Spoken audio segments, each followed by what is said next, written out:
What if the greatest royal secrets were never locked inside cedar chests or whispered in candlelit corridors, but hidden within the bodies of kings and queens, waiting centuries until scalpels, microscopes, and DNA sequences could read their final confessions?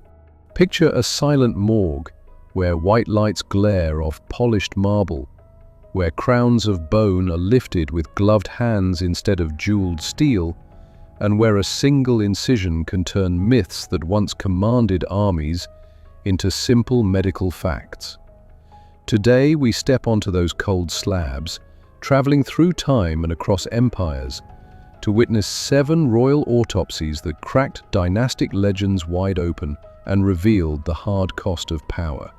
Stay close, because by the time we reach the final story, you will see how one tiny genetic flaw helped pull an empire to its knees, proving that biology always waits patiently to settle every account. Our journey begins with a warrior whose name still echoes in medieval romances. Richard the Lionheart was celebrated as a crusader king with a sword in one hand and a hymn on his lips. Yet 200 years after his death, cathedral workers in Rouen found a lead box no larger than a fist hidden high in the stonework. Inside lay dry brown dust wrapped in fragile linen, all that remained of Richard's heart. Modern chemists discovered traces of fragrant frankincense, soothing myrtle, cooling mint, golden bee resin, and 2 dangerous preservatives, mercury and creosote. The mixture was no accident. Medieval clerics had engineered a perfume of sainthood, turning a fierce soldier into a holy relic that could inspire pilgrims and donations long after his body had faded. That discovery shows how public relations is older than printing presses, that spin doctors once wore cassocks, and that even a king's heart could be edited until it matched the legend his followers needed to believe. From one Richard to another, our path curves 3 centuries forward to the tangled lanes of Leicester. Construction workers tearing up a municipal car park uncovered human bones pressed into the clay. Archaeologists held their breath, and then the tests came back. It was Richard III, the last Plantagenet king. His spine arched in an S shape, confirming scoliosis, but not the monstrous hump painted by Tudor rival propagandists. Forensic mapping highlighted 9 sharp force injuries on skull and torso, evidence of a frenzied melee where a fallen king tried to fight his way clear on churned mud. One blow sliced through the back of his head, another thrust through the eye into brain tissue. In a few hours of laboratory work, 500 years of rumor collapsed. Shakespeare's twisted villain became a courageous field commander who simply lost to overwhelming odds. Bones became a courtroom where political smears were examined and dismissed, reminding us that calcium remembers what parchment often forgets. We now cross the Pyrenees into the candlelit palace of Charles II of Spain, last heir of a Habsburg dynasty famous for cousin marriages wrapped in gold but fraught with risk.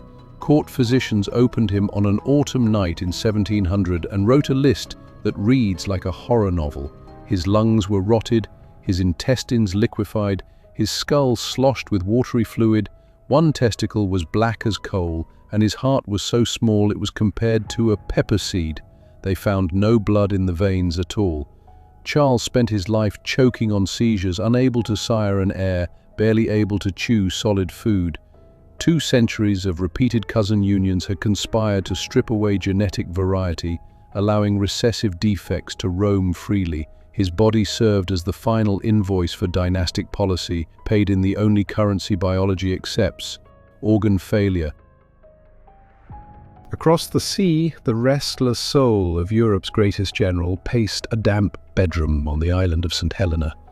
Napoleon Bonaparte carved new borders on every map he seized, yet his last enemy was a tumor buried deep in his stomach. Surgeons opened him in 1821 and recorded ulcers, thickened walls, and a 5 centimeter mass they believed was gastric cancer. The story might have ended there if 20th century researchers had not tested strands of his hair and discovered arsenic in shocking concentration. Was the poison in wine stored in copper vessels, in tonics his doctor prescribed, or swirling invisibly from vivid green wallpaper tinted with arsenic pigment. No single answer has satisfied the debate. Cancer certainly wrote part of Napoleon's epitaph, yet invisible crystals may have sharpened the quill.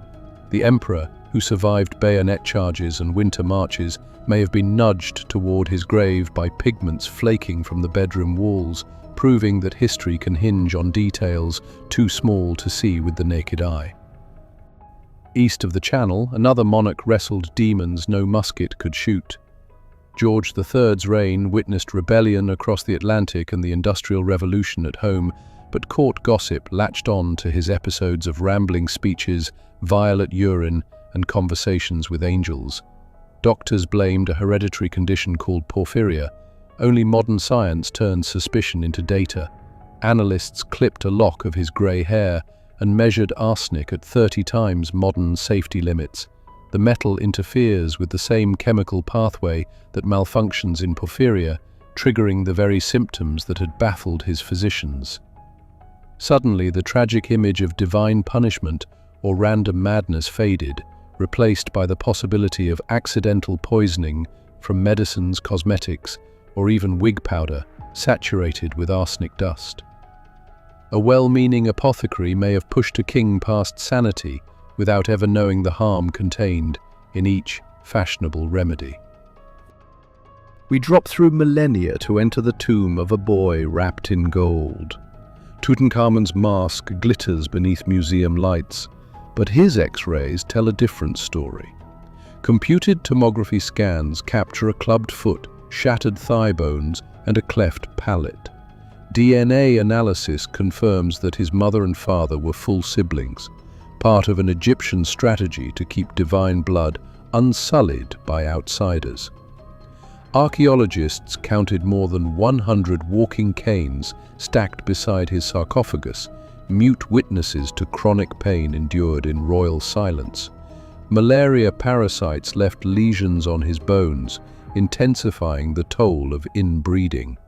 The pharaoh, hailed as a god, walked with a limp and took the throne in a fragile body, reminding us that divinity granted by priests cannot override recessive genes encoded by nature. Our final scene lies beneath Siberian snow, in a stand of birch trees outside Ekaterinburg. Two shallow pits concealed charred bones until 1991, when forensic teams retrieved fragments, teeth, and skulls. Mitochondrial DNA matched Tsar Nicholas II, Empress Alexandra, and 3 daughters. A second grave held Crown Prince Alexei and the missing sister. Deep sequencing isolated a mutation in the factor IX gene responsible for hemophilia B, the bleeding disorder that haunted royal Europe after Queen Victoria unknowingly passed it to several houses. In Alexei's veins, that single faulty instruction turned minor bumps into mortal crises. His mother's desperation to save him opened the palace gates to the mystic Rasputin, whose sway over state matters eroded public faith during war and famine. Storm clouds of revolution already loomed, but the prince's cursed blood helped short-circuit any hope for calm reform. Biology, written long before rifles were loaded, skipped the balance on a winter night when the imperial family faced a firing squad. 70 years later, science lifted the curtain fully, confirming that a microscopic glitch had echoed loudly enough to shake the world's largest empire. So what lessons drift up from these steel tables and silent witnesses? We learned that perfumed resins can manufacture sainthood, that asphalt can smother propaganda yet fail to hide it forever, that royal hearts can shrink to pepper seeds under the pressure of cousin vows, that wallpaper can wage chemical war on an exiled conqueror, that arsenic dust can blur the line between madness and medication, that divine kings can hobble in pain while priests praise their perfection, and that one silent mutation can help topple a 300-year dynasty. Crowns may command armies, redraw borders, and stamp coins, yet they cannot negotiate with chromosomes or toxins. Eventually, metal scalpels and glass slides deliver their verdict, erasing titles and trumpets and leaving only cells, molecules and truth. The next time you watch a gilded carriage rolling past cheering crowds, or admire a jeweled crown glowing under museum glass, remember that behind every velvet robe beats a heart as vulnerable as your own. Behind every marble effigy lies a biological ledger waiting for a scientist to balance it. Power can bend history for a season, but biology keeps every receipt and eventually presents the bill, even if it must wait centuries for an autopsy table to do the accounting.